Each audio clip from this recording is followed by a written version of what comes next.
Siendo muy espinosa la tarea de distinguir lo que Dios mismo nos exige de los preceptos emanados de la autoridad de un parlamento omnipotente o de un alto magistrado, sería muy conveniente dejar a Dios en sus divinos cielos y reconocer honradamente el origen puramente humano de los preceptos e instituciones de la civilización.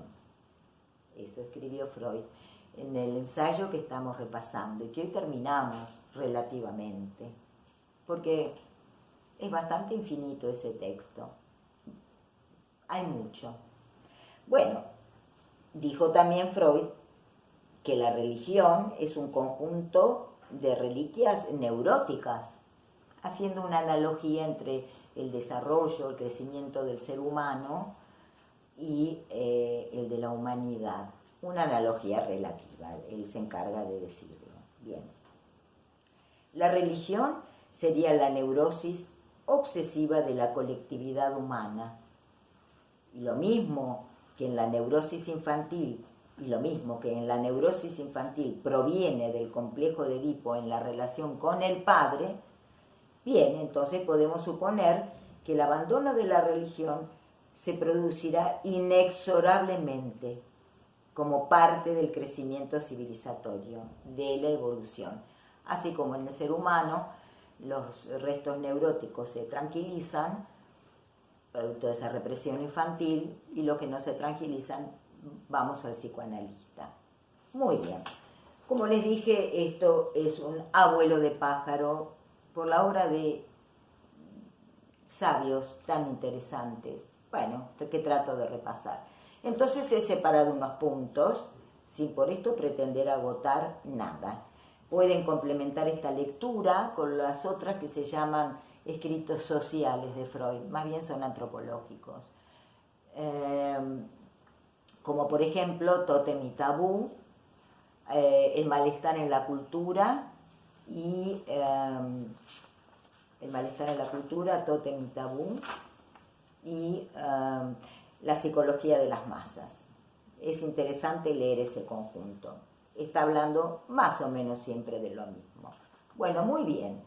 Había dicho Freud que las ideas religiosas son ilusiones y su fuente es el deseo del ser humano. ¿Qué deseo del ser humano? Lo que todos tenemos. El deseo de un padre omnipotente y justo, el deseo de la existencia de un orden moral universal, si se acuerdan, incluso hicimos referencia a autores como Hobbes, que llamaron a eso derecho de naturaleza, una especie de orden moral universal previo a la revelación. Algo que podría llamar Freud creencia o deseo en la existencia de un orden moral universal. Y el otro deseo que tenemos, por supuesto, es el de una vida futura, una vida de ultratumba. Bueno, como verán, los tres son altamente problemáticos. Bueno, ilusiones en ese sentido de producto cultural, que, ¿se acuerdan? Habíamos dicho, es la religión, por ejemplo. Hay muchas otras, pero son productos culturales altamente complejos. Nunca debemos minimizar eso diciendo, ay, son creencias. No, para nada. Freud tampoco lo hace. Pero Freud se concentra en la religión, no puede dar cuenta de otras instituciones culturales a las que se les ha dado y asignado un profundo carácter religioso. Por ejemplo, las instituciones estatales, los gobiernos, digamos, el orden. Por ejemplo, las relaciones entre los sexos. Bueno, podríamos hacer lo mismo, este tipo de análisis respecto de esas otras instituciones culturales. Ahora bien, ¿qué pasa o pasaría si hablamos del carácter ilusorio de las creencias, de la religión en sí? Nada. Habrá un caos, en el sentido de, Dios no nos va a hacer más chachás, y entonces podemos salir a infringir lo que es la base de la convivencia, el no matar. Lo van a encontrar en todas las religiones, en el orden moral y en el orden jurídico, obviamente. ¿Habrá un caos, dice Freud, así como el que se imagina Hobbes, una guerra de todos contra todos y es imposible vivir en ese estado, porque nadie tiene asegurado nada y porque no hay derechos ni puede haberlo. ¿Será que pasa algo así? ¿O será que no? ¿Cuál sería la ventaja? ¿Por qué la ciencia no puede suplir a la religión en esto? Bueno, son grandes preguntas. Sí, la religión ha prestado grandes servicios a la civilización, dice Freud, grandes servicios, pero quizás haya llegado el momento de prescindir de ellos, y esto no tiene nada que ver ni con lo que diga yo, dice Freud, ni con lo que hayan dicho tantos autores tan importantes que él reivindica, la Ilustración básicamente, mucho más ingeniosos que yo, que han dirigido sus dardos contra la religión con mucho ingenio, con mucha certeza, mucha verdad también, en el sentido de justificar un orden injusto que debía cambiar.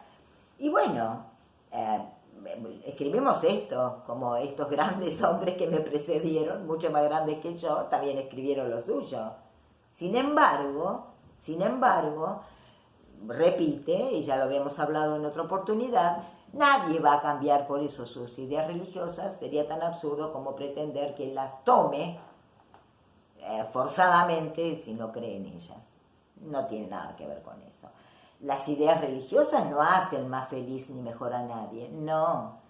Pero tampoco su falta ha hecho más feliz y mejor a nadie. Vale lo mismo. Bueno, en cuanto a la intolerancia de otros tiempos, Freud, bueno, menos mal que no vio el desastre. Pero quiero decir, él dice, en otros tiempos, ¿qué hubiera pasado conmigo o con aquellos autores, como pasó con muchos? Y bueno, los quemaban vivos. O sea, como él dice irónicamente, me hubieran mandado a ver si había o no vida de ultratumba, que lo comprobara por mí mismo. Me encanta eso de Freud. Es muy ingenioso. Bueno, por suerte se felicita que en esos tiempos, años 30, por lo menos en Europa Occidental no pasaba como regla. Pero qué relativo es todo esto, ¿no? Muy relativo. Los críticos de Freud dicen que tal como lo sospechábamos, el psicoanálisis, ¿se acuerda ese otro que discutía con él como un ministro religioso? El psicoanálisis niega la existencia de Dios y de todo ideal ético, le reprocha a Freud, ¿no? Bueno, dice Freud, muy bien, ¿qué le hace una mancha más al tigre? Tantas cosas se han dicho del psicoanálisis. Bueno, banquémonos que nos diga que negamos la existencia de Dios y de todo ideal ético, que tampoco es, digamos, su cuestión troncal, digamos, al hecho, ¿no? El psicoanálisis, dice Freud, no es más que un método de investigación, un instrumento imparcial, como el cálculo infinitesimal, ni más ni menos que eso. Así que, si puede incidir o no en que la gente deje o no la religión, olvídense, eso en todo caso sucede y está sucediendo consistentemente en Occidente en razón de grandes cambios civilizatorios históricos, escriba yo o no escriba nada.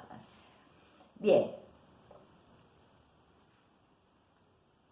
la religión tuvo mucho tiempo para mostrarnos sus frutos, muchos, y su eficacia.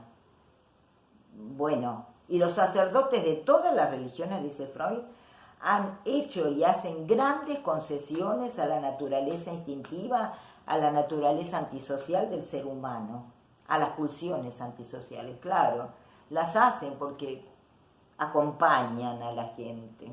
Bueno, es una tensión difícil, pero es así. ¿Qué no habrá escuchado un sacerdote? Más que un psicoanalista, probablemente. Bueno, pero ¿qué tal si depositáramos nuestros afanes civilizatorios en otros productos culturales que no sea la religión? Por ejemplo, en robustecer el espíritu científico, el espíritu crítico, en difundir la educación.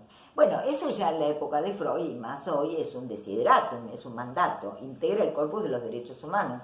La mayor y mejor educación posible, científica sobre todo, para la mayor cantidad de gente. Hoy no es un mandato, bueno, tolerado como tal, la menor educación posible para la menor cantidad de gente, y no sería muy de recibo. ¿Por qué? Porque a mayor conocimiento, paradójicamente se da este fenómeno, mayor conocimiento, mayor abandono de la religión. Pero ¿qué pasa mientras tanto?, dice Freud. Porque de las personas más educadas, cultas, y de los trabajadores intelectuales, no tenemos mucho que temer en cuanto al afianzamiento de los fundamentos civilizatorios. Podrán querer, pienso en un Lenin, destituir completamente un orden dado, sí, claro, para instituir otro. No está cuestionando los fundamentos de la civilización. Tampoco consagran que el matar en la vida normal del ser humano sea algo posible, empezando por ahí. Claro, pero le da otro fundamento. Ahora bien, dice Freud, ¿qué pasa? ¿Qué pasa con las masas incultas, con las masas explotadas, que con razón y en general son hostiles a la civilización? Por esa misma razón, son hostiles si se sienten y están excluidas de los beneficios de ese orden civilizatorio. Bueno, podemos encontrar un fundamento al no matar que no sea que Dios nos pide eso, como bien dijo Moisés trayendo las tablas. No lo sé, él no lo sabe tampoco. Tenemos que lidiar mucho con el no matar, porque lo hacemos. Bueno, solo quedan dos caminos, dice Freud. Mantener a las masas en su ignorancia, camino que no está disponible y que es indeseable. O más bien, dice Freud, revisar profundamente las relaciones entre religión y civilización, así como revisamos las relaciones entre otras instituciones culturales y la civilización, buscando así un fundamento no religioso, por ejemplo, en el no matar, que sería incluso más operativo, ya que no se fundaría en si yo creo o no, sería un mandato para todo ser humano. Acá lo dejamos, con la salvedad que les hice. Y vamos a comenzar, nos despedimos del maestro, una serie sobre los hongos psilocibios, que yo voy a enfocar desde el punto de vista cultural, digamos, y jurídico, no médico ni terapéutico, que no me corresponde. Así que háganme las preguntas que quieran y vamos a avanzar en nuestro estudio sobre la cuestión de los hongos mágicos. Muchas gracias.